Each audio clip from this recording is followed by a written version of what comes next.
Welcome back to Chalkable Media. We have some breaking news. The federal government of Nigeria has successfully repaid its loan to the IMF. This announcement has sparked a range of reactions among Nigerians, with some expressing praise while others urge caution, suggesting a need to look beyond the surface of this news. According to Nairametrics.com, here's how the information is presented.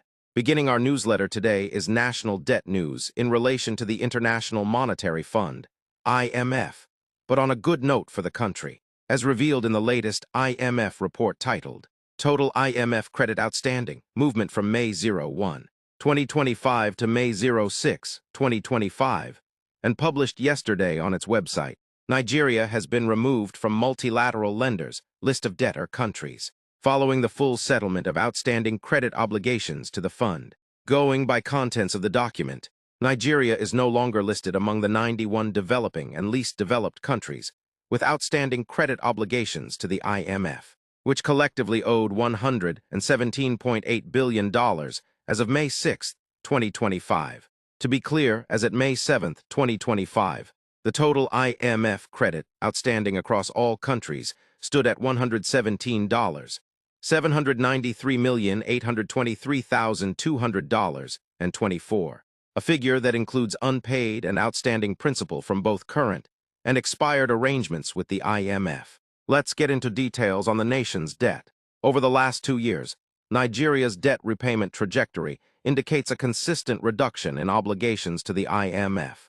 According to data from StatiSense, a data intelligence firm, Nigeria's debt to the IMF stood at $1.61 billion as of July 28, 2023, and by January 5, 2024, the figure dropped to $1.37 billion, which further declined to $933.03 million by July 10, 2024, and eventually reached $472.06 million by January 8, 2025. By May 2025, Nigeria had fully repaid its debt to the fund. Worthy of note is that in its recent public statements, the IMF has acknowledged Nigeria's economic reforms, including the removal of fuel subsidies and foreign exchange unification, as bold steps that have helped stabilize the macroeconomic environment and set the stage for sustainable growth. In reacting to this development, via his official X handle, the senior special assistant to the president on digital engagement, strategy and new media, Otega Agra, said that the clearance of IMF debt signals a strategic reset in Nigeria's financial management under President Bola Tinubu.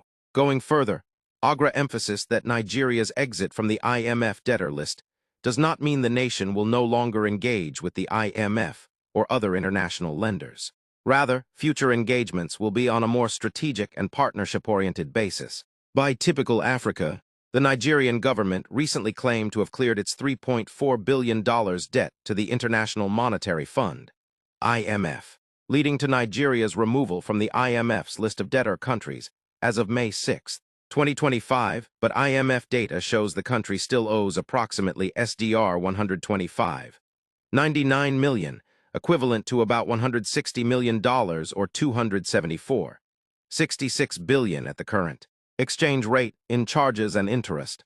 These outstanding obligations, which are not part of the principal loan, include annual payments projected to continue until 2029, starting with SDR 22.35 million in 2025.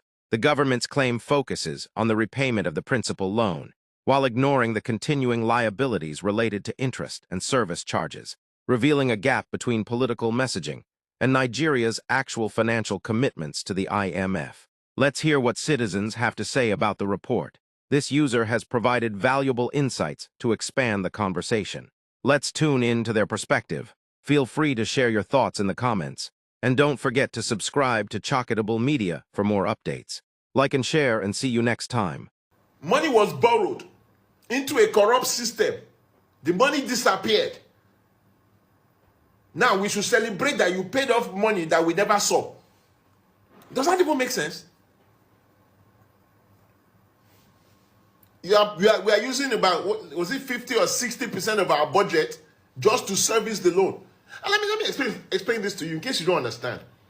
You see, every time the government uses one naira to pay debt, that's 1 naira that is not going to help the poor, help the less privileged, help the masses, help small businesses like.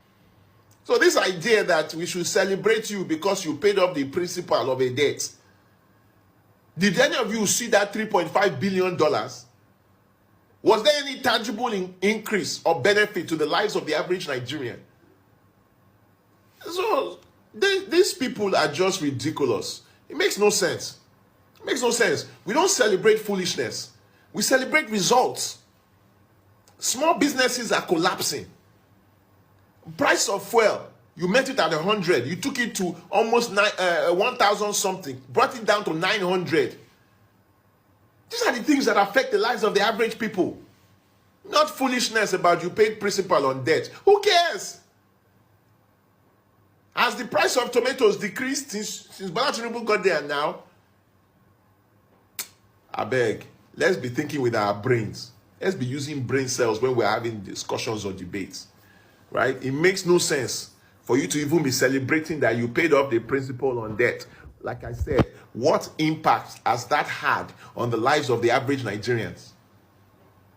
Has it made fuel cheaper? Has it made cost of tomatoes, cost of rice? Has it made it more affordable in the market? Right? Has any of that worked? Thank you for watching. If you're new to this channel, consider subscribing so you won't miss out any of our latest video.